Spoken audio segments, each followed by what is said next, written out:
The comment section is really where the gold happens. It's really where the interaction between fan and creator starts to interplay. The creators who engage in comment sections are the most successful when it comes to commerce because they're listening. A lot of the most successful products that have sold on Spring were actually started life as comments from a fan.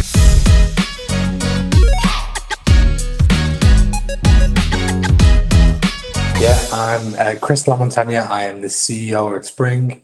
I took over Spring about 5 years ago. Moved to San Francisco, originally from the UK, from a place called Liverpool, which explains the accent.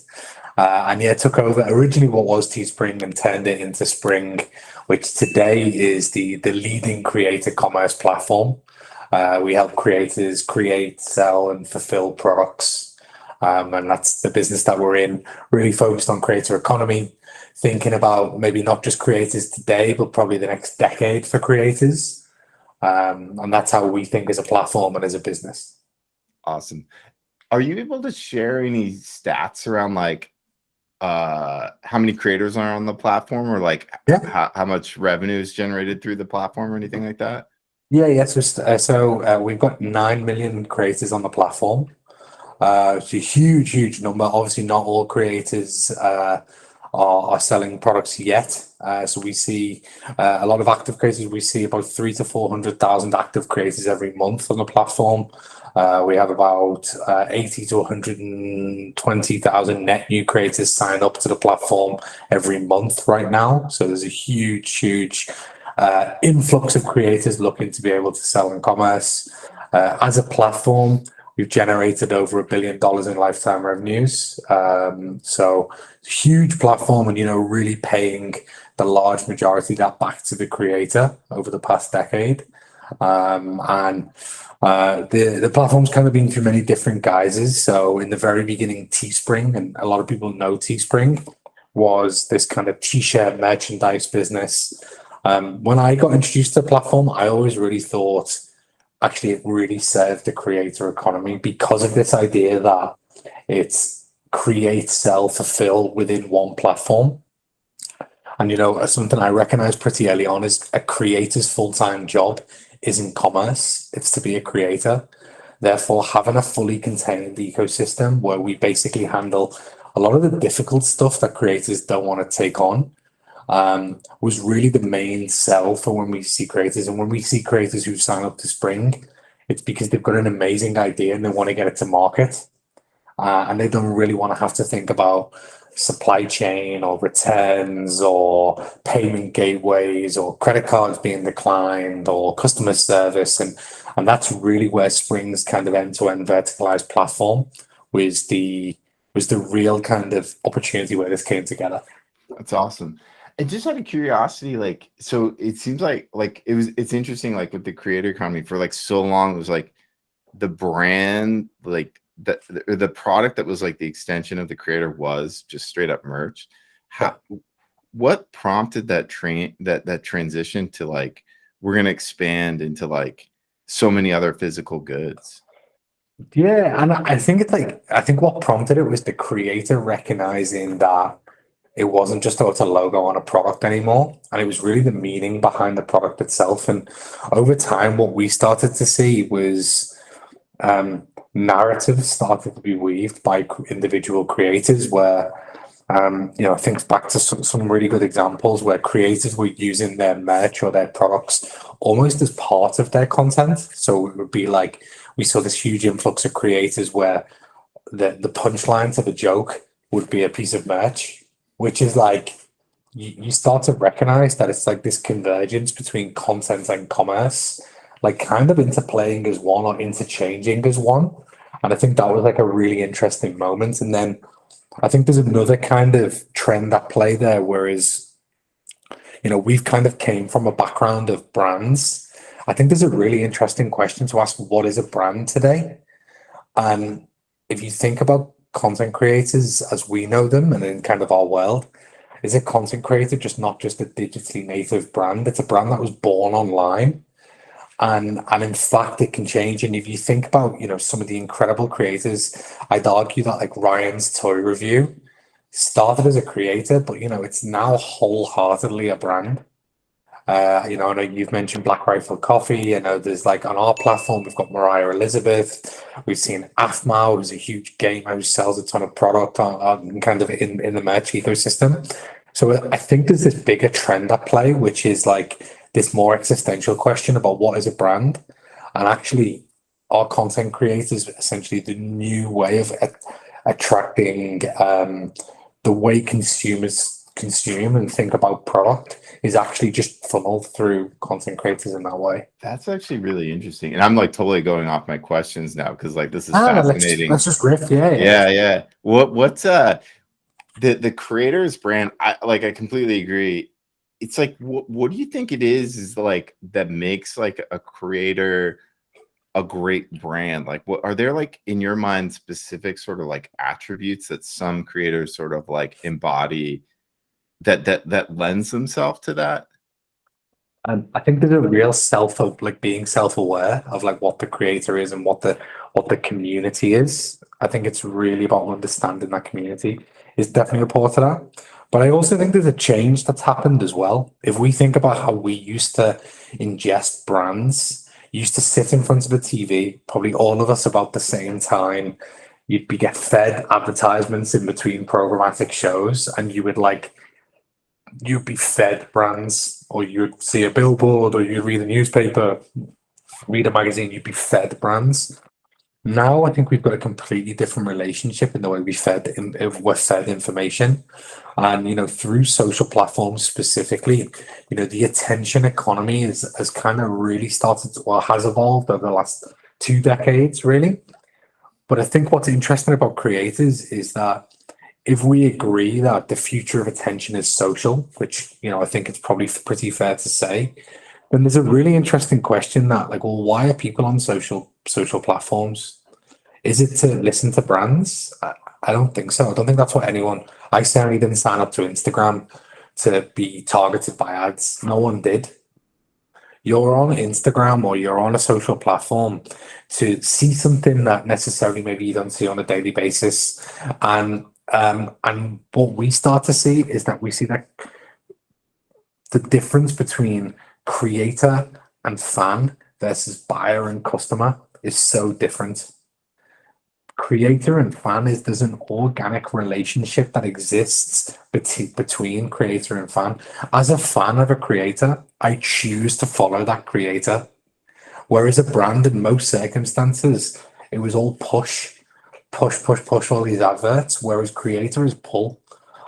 So we see this kind of like change in dynamic. So, if I was to break it down into different buckets, I would say a creator being super self-aware and understanding their community, and then recognizing that that community is in search of something. Is it in search of great content, new stories to be made to laugh? There's a whole variety of different things. It's then the creator's job to unpick what that is and how it then translates to commerce or to content in those different ways. And that's where we see it work so well. Yeah. It's interesting too. Like one thing, like when I talk to a lot of like the brands that we work with, and I talk about like the dynamics of like the creator and their fans, like I almost like feel like too, even like fan almost feels like one notch below sort of like the reality, because it's like I think oftentimes like the relationship that the kind of the creators have with their fans, it's like more of like this, like it's not quite a friendship, but it's like a scalable friendship. It's like this like in between area where I feel like a lot of the creators that do like a really great job, like there's like a level of like intimacy that they're able to like. It's that like, and yeah, we've talked about this before, but it's the idea of like the comments section. The comment section is really where the gold happens. It's really where the interaction between fan and creator starts to interplay.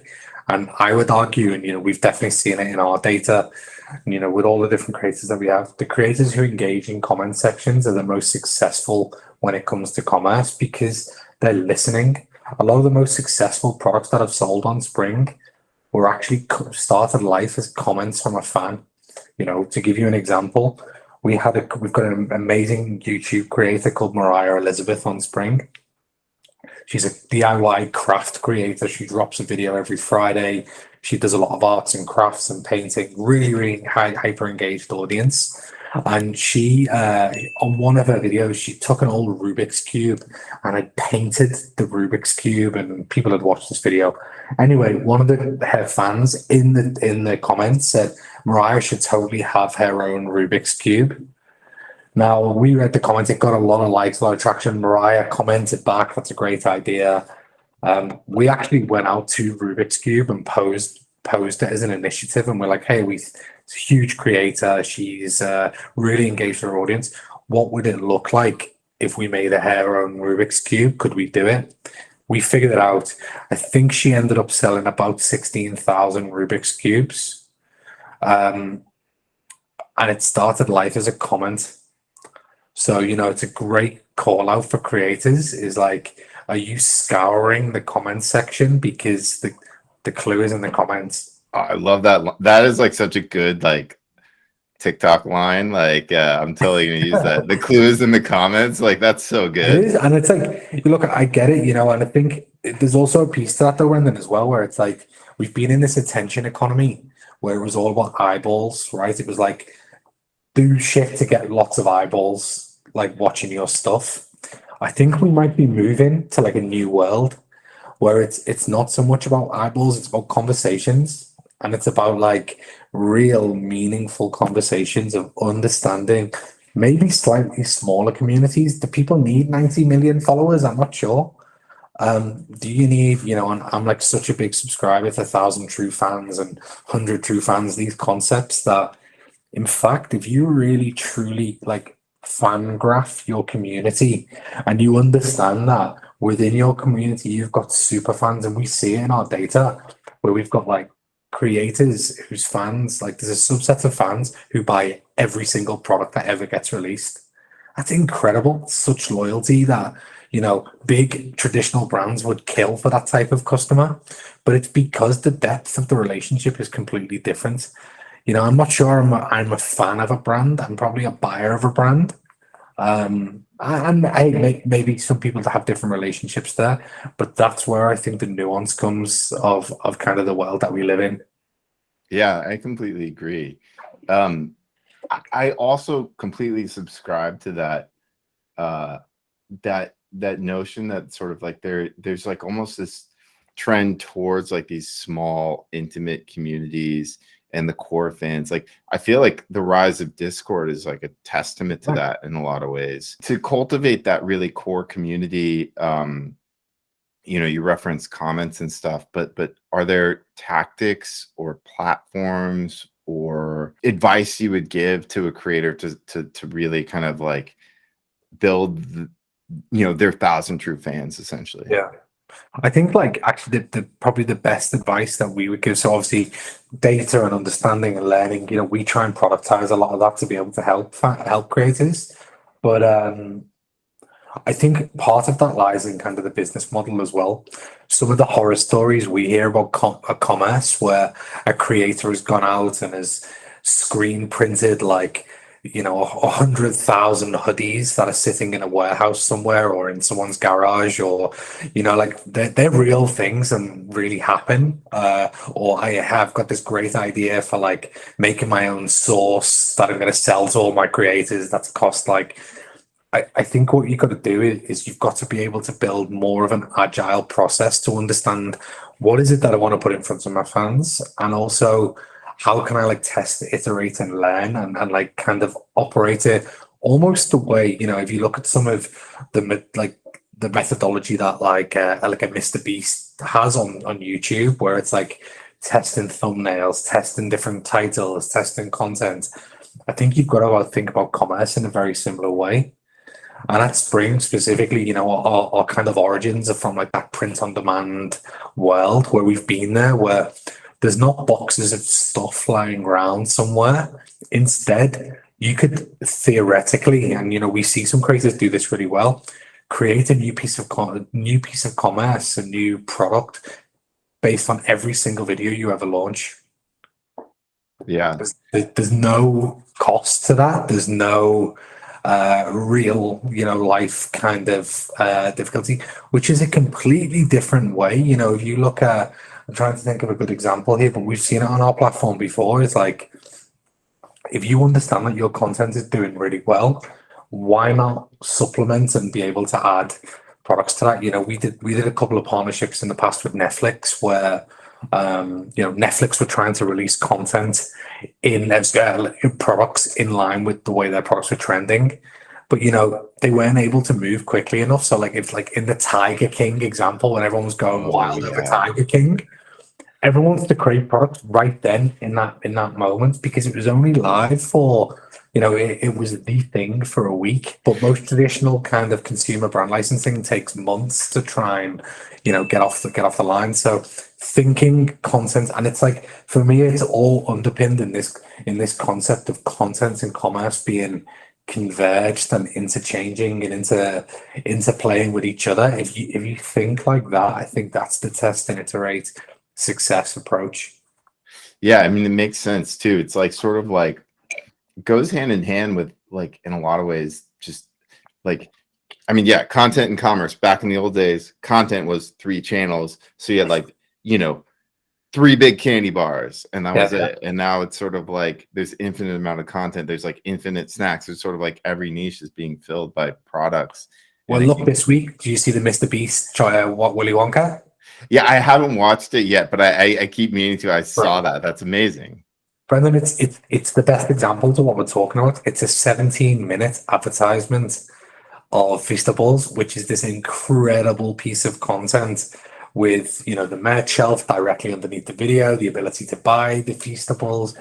It's insane. It is true testament to what an incredible creator Jimmy and that team are, because they understand the content commerce relationship between the two. Truly textbook in the way it's being done. I would be curious, like, for you personally, what was like, was there a specific like aha moment where you were like, oh, like I should get into like the creator economy, and this is like this makes sense for me to shift into here career wise? And if so, what was that?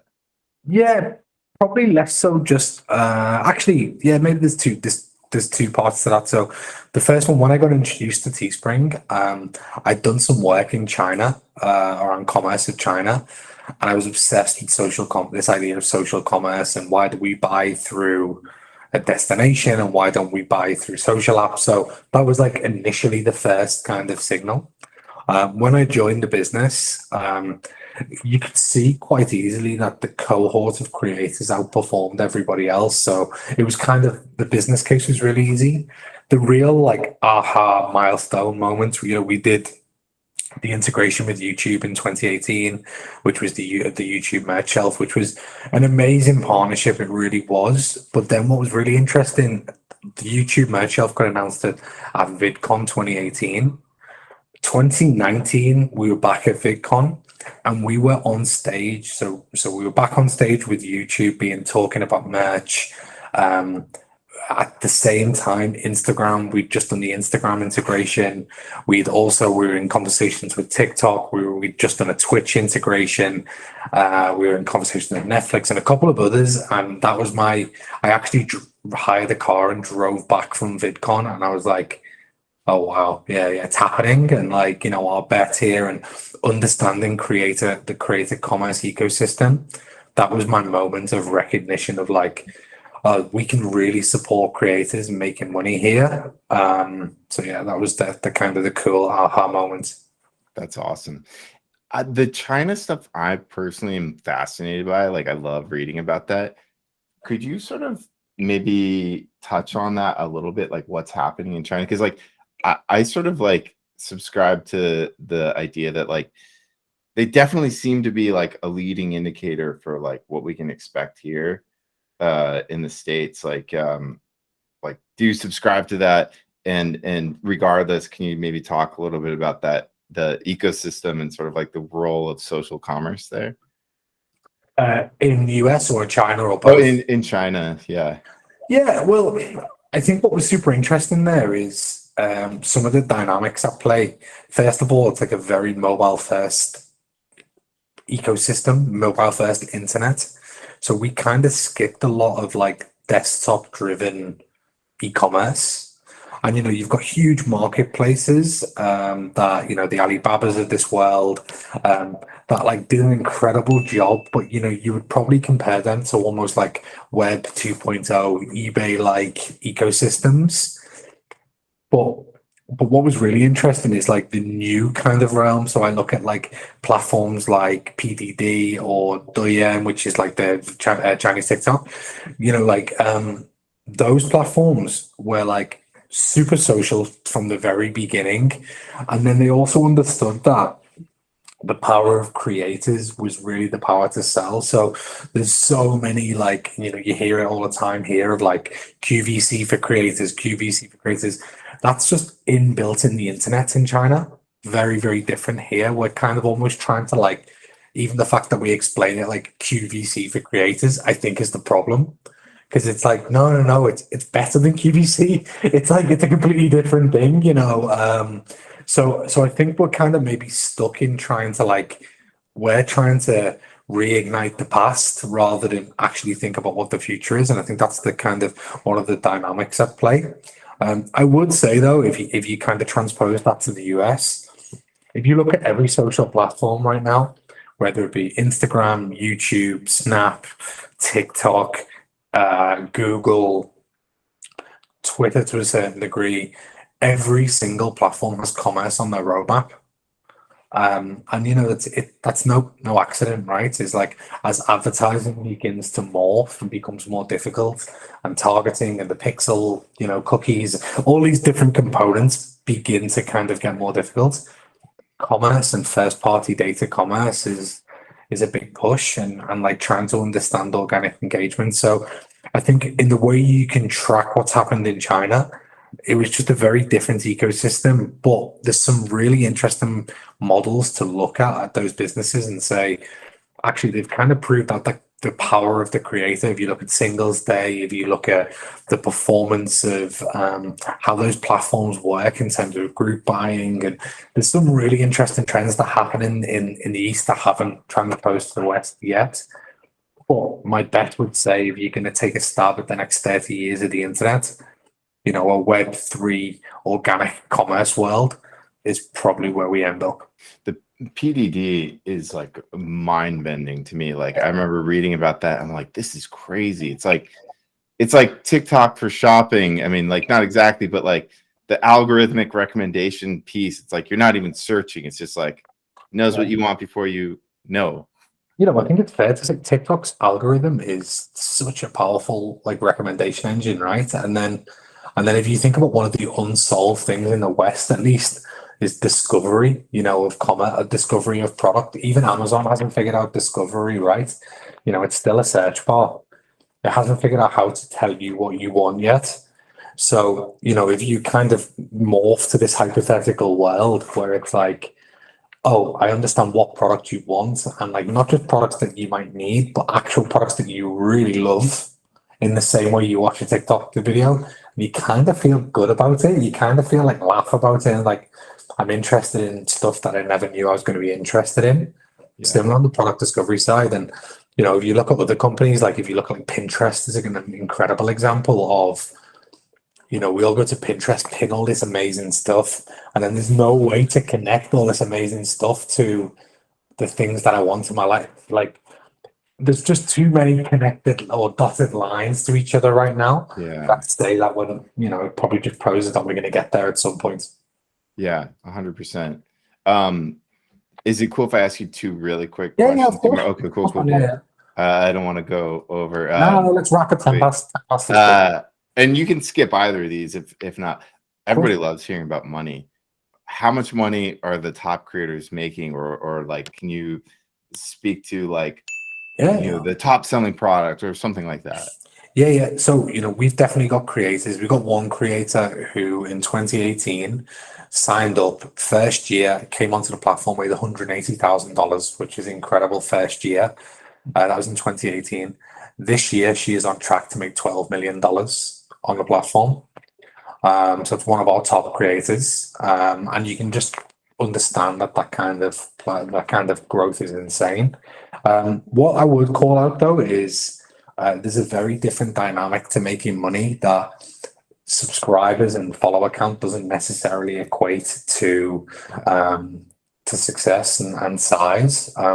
We had a creator, we published this, but we had a creator, a guy called Matt Mager, who it was an Instagram creator, 200,000 followers approximately on Instagram. And he created a red hoodie, and I'm like, he won't mind me saying, it wasn't the most beautiful hoodie. It was just a piece of content that really fitted his community. It was almost like the punchline of his content. Red hoodie that he created, it said dialed in on the hoodie. But he really understood his community. He used Instagram to promote, so he used Instagram stories, he used Instagram reels. When people started buying the hoodie, people started to repost of them wearing the hoodie. It was just a masterclass in how to sell product. In 60 days, he made $600,000 of selling this particular individual product in GMV. And, I think just with that, it demonstrates that he's got a couple of 100,000 followers. But if you understand your community and you understand how to put things in front of them that they absolutely could not get enough of, that's the type of success that you can see. So this isn't, and I think that sometimes there's this common misconception that merch or commerce is for big creators. Well, there's a good example of why it's not. That's an amazing example. And then what do you think is like the most common pitfall or worst or like biggest mistake creators often make, or like bad piece of advice creators often hear that they should avoid? I think like with commerce, there's sometimes like a set and forget type approach where it's like, hey, I'll make my store, I'm going to get loads of sales. Oh, I get no sales, I'm never going to revisit it again. I think we see a lot of that, and we see a lot of like, oh no, all you had to do here was kind of activate, and it's not even necessarily invest. It's just you've got to keep that freshness. If you think about it, it's like, imagine going to a mall and you go to Macy's and it's the exact same stuff for the last year. You're never going back, right? You can apply that old kind of school merchandising, thinking about the content, thinking about the product. So, what we try and encourage is thinking about the two at the same time, content and commerce together. I think that's the best advice. People who put a logo on a t-shirt, it's probably not going to work. And therefore, we've got to get beyond that and think about the bigger opportunity.